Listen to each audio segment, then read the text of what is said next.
welcome to day 4 of our 12 days of Christmas. I'm playing. This is what we're making today.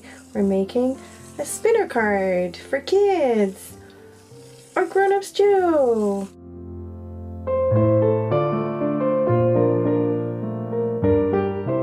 Here are the tools you'll need. A paper trimmer,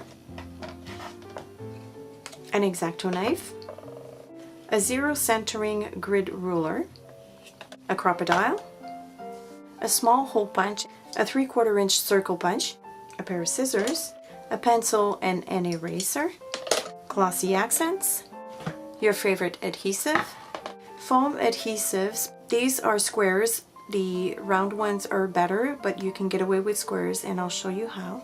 And last but not least, 2 pennies. Here are the dimensions of papers and cardstock you'll need. You'll need a piece of white cardstock measuring 5.5 by 8.5 that you will fold in the middle at the 4.25 inch mark. A piece of red cardstock measuring 3.25 by 4.5, as well as a piece of pattern paper that measures 3 1/8 by 4 3/8. And here I'm using the Holiday Little Saint Nick paper from American Crafts. As for the spinners, you'll need to make them ahead of time. As you can see here, I've used stickles on my felt snowflakes, and you'll need to allow time for drying.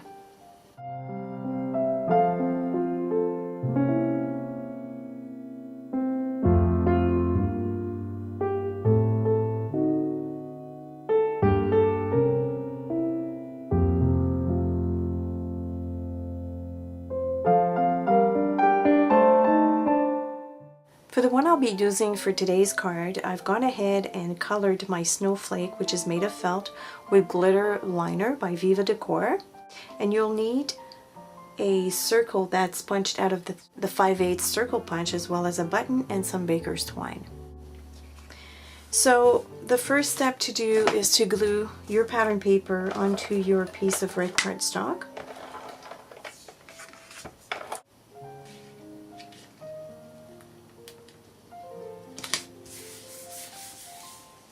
Then you're going to need your pencil and your zero centering grid ruler. You want to find your zero center, which is here.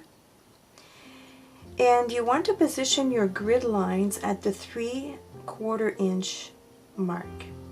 So as you can see here, my red cardstock is right there. And it's probably tough to see because my grid lines are red as well.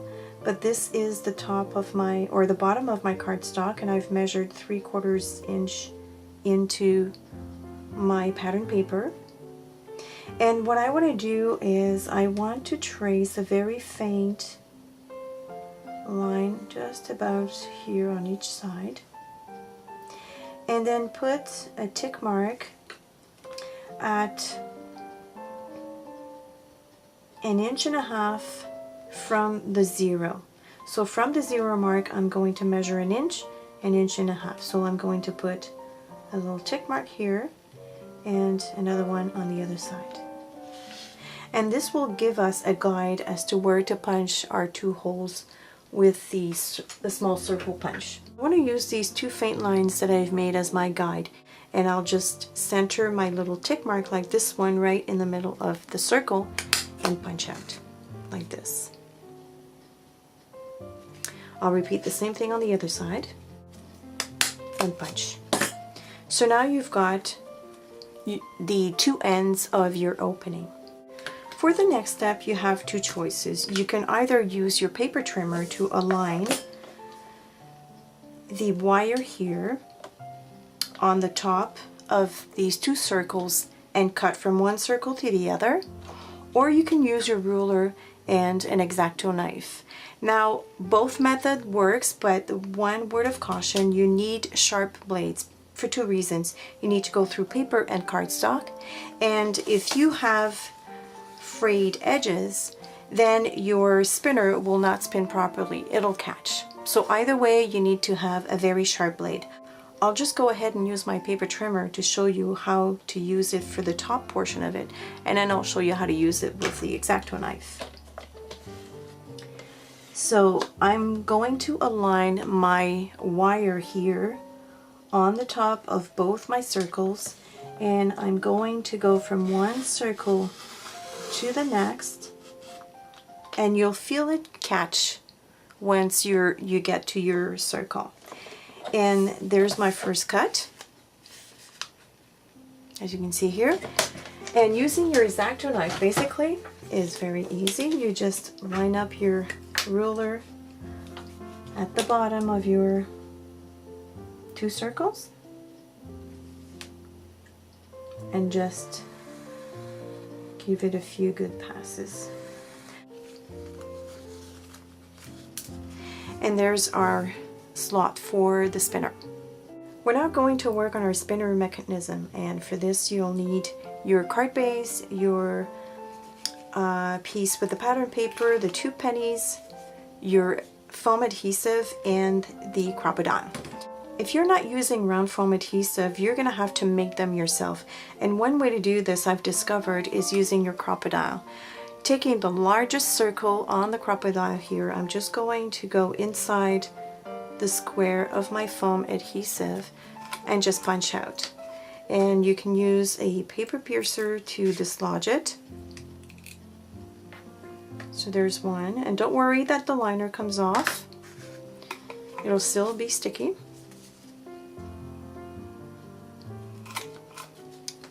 Here's another one. And you want to take your first penny, and for this you can either use your paper piercer or your hobby blade, and you want to put the circle foam adhesive right in the center of your first penny and press down. Now this is very important. It has to be in the center, otherwise it won't work so much. And you're going to remove the liner. Mine is already removed, and I'm just going to lay the other penny right on top of my dot. So this is what it looks like. This is your spinner mechanism. Now the next thing you want to do is you want to add your foam adhesive underneath the piece of pattern paper and cardstock. You need 2 layers of foam adhesive. So I'm just going to put them on this side. Do not put any here at the bottom or close to the slit, otherwise your mechanism won't work. As you can see, I've doubled up my foam adhesive, and I've removed the liner tapes on all of them. And I'm going to take my spinner mechanism, and I'm just going to slide those in. So basically you want to sandwich your pennies right in that slot.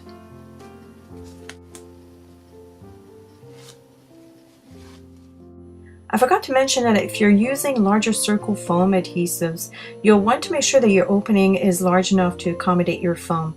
So you might have to adjust what type of circle punch you're going to be using. The next step is to glue down your piece of pattern paper onto your card base. And I like to stand up to do this. Perfect.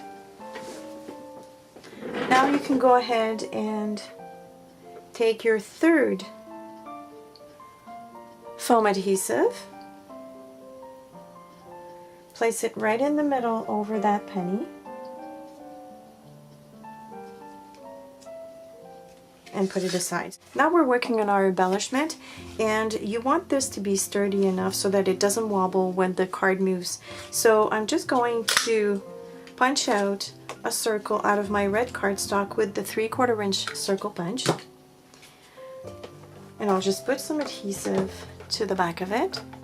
You'll center your snowflake as much as possible over that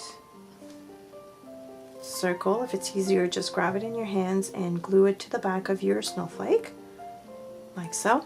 Now we're going to work on the button.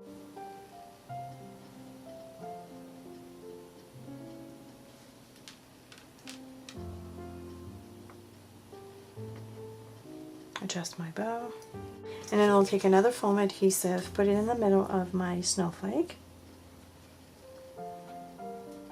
remove the liner tape, and glue my button in the middle. What I recommend is that you put a bit of glossy accent around the knot of your bow so that it doesn't shift. And last but not least, you're going to remove the liner tape of that foam circle, and you're going to glue your embellishment right over it like this, and try out your spinner. Whee! Here's another one I made. How fun. So I hope you'll give these a try, and this was day 4, tomorrow is day 5, and we're done with the cards. We're going to be concentrating on tags. So I hope you'll join us for the tags as well for the next 4 days. And until then, keep well. Bye!